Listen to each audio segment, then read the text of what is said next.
explanation, conflicts over sharing of river water, and they are telling you about Kaveri water dispute.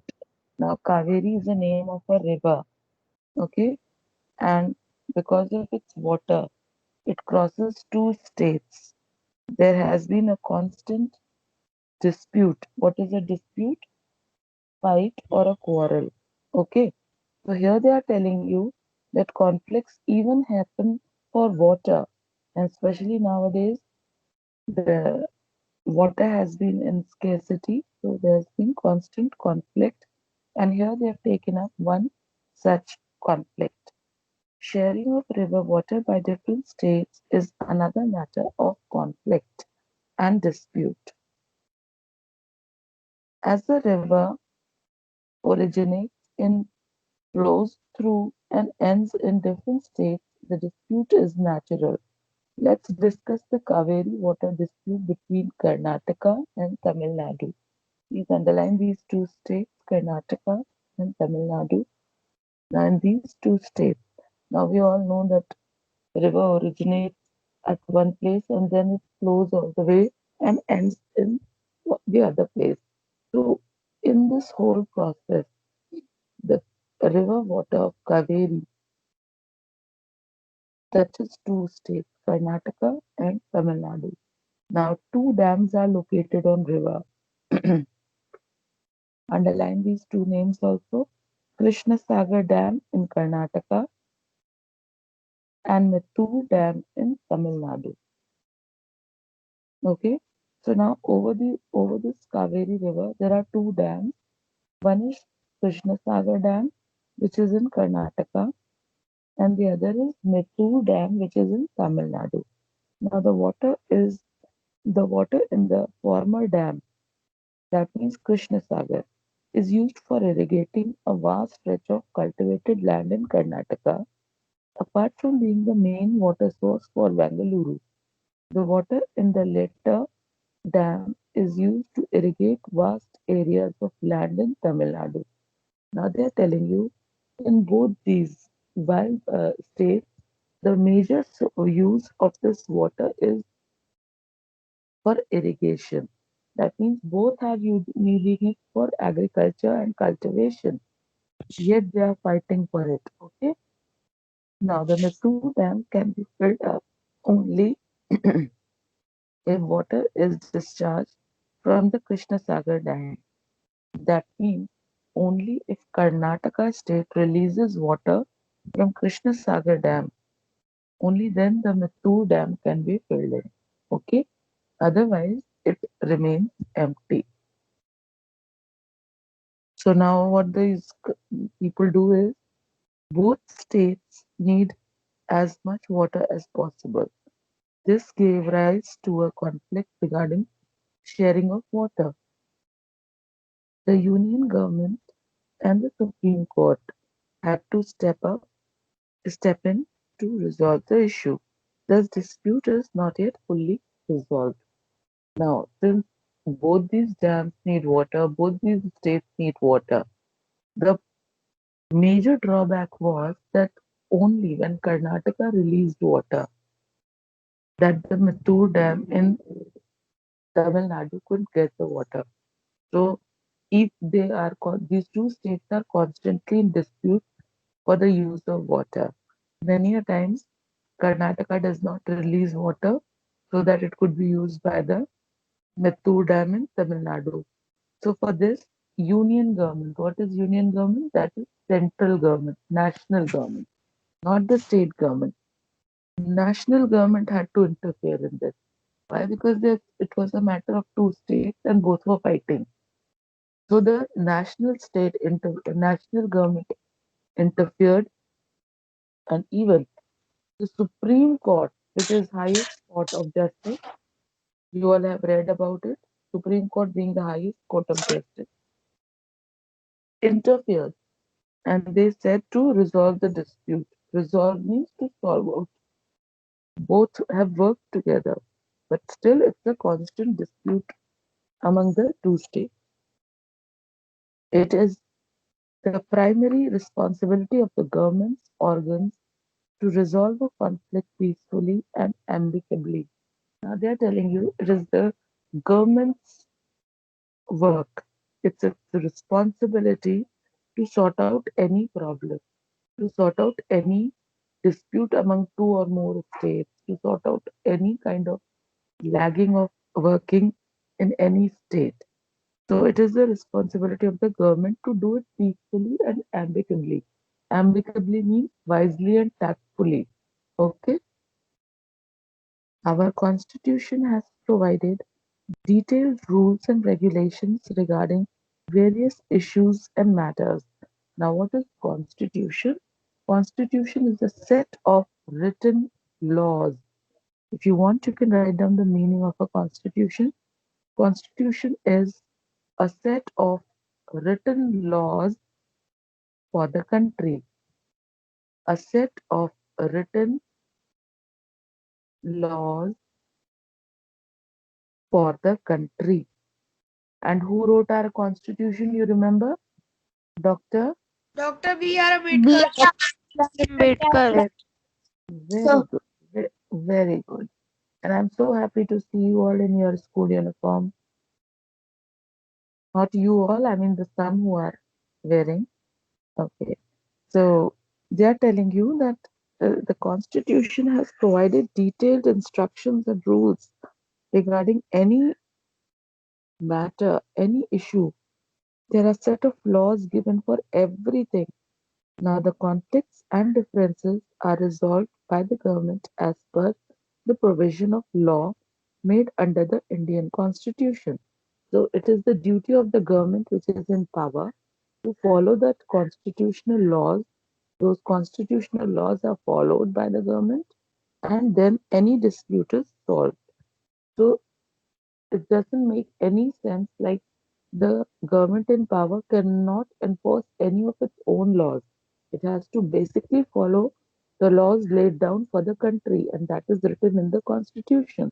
For every small and big matter, the laws are written there. India's constitution is the longest if you read it and about the constitution. Okay. Now, the Supreme Court is the highest body which interprets the laws.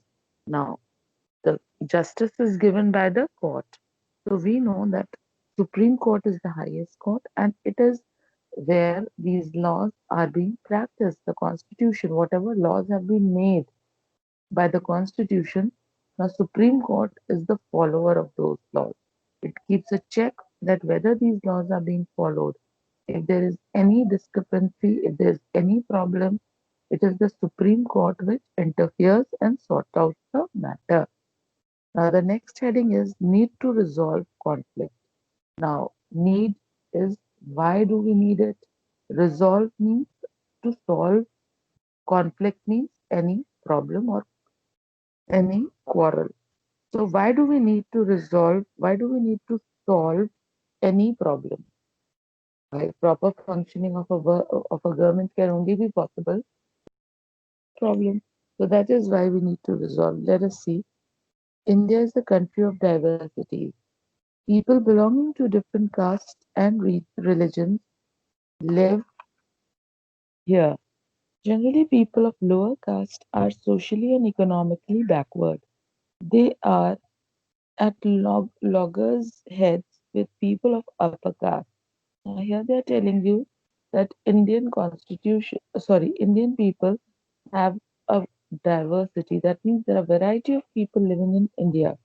And generally, it is the lower caste which is socially as well as economically backward. Now, socially means they are not so advanced in culture. Economically means they don't have a lot of money. So, the backward classes are the poor classes, and they are most of the time loggers' heads with the upper caste. That means they are constantly at a problem with the upper caste people. Now, though majority of Indians are Hindus, people following Islam, Christianity, Buddhism, Jainism, and Sikhism have lived and prospered for centuries. Besides, there are other sects and subsects. More than 1600 languages are spoken in India. Out of this, 32 languages are spoken by more than 1 lakh people. The government has recognized 22 languages as official languages. Majority of people in North India speak Hindi, whereas those in South India speak Tamil, that is in Tamil Nadu, they speak Tamil, Kannada in Karnataka, Malayalam in Kerala, or Telugu in Andhra Pradesh. Now, here they have told you that apart from the lower caste and upper caste, India is the country where though Hindus are in majority, but there are other castes also living here, like Islamic people, the Christianity, Buddhism, Jainism, Sikhism. And other than these, there are various other small sects and subsects. That means some small castes or tribes living here. Then they talked of that there are 1600 languages spoken in India. That means there are more than 1 lakh people speaking different languages. So out of those 1600 languages, 32 are spoken by more than 1 lakh people. And 22 languages have been official languages. That means the working of the government can be done in those languages. They are official languages. In various states, various other languages are given priority. Like in northern India, that means in Uttar Pradesh, where we are living basically, we follow Hindi as our mother tongue, as our regional language also, and also for our major work. Then comes English in northern India, which is an acquired language from British people. Then they are telling you that there are various other languages which are spoken in these various states. These underline the 22 official languages which have been recognized. They underline 22 languages. India officially recognizes 22 languages, and then they have given you a name of few. Clear till here? Apart from these differences, we have regional imbalances in development. Generally speaking, northwest and south states of India are more developed than the eastern states.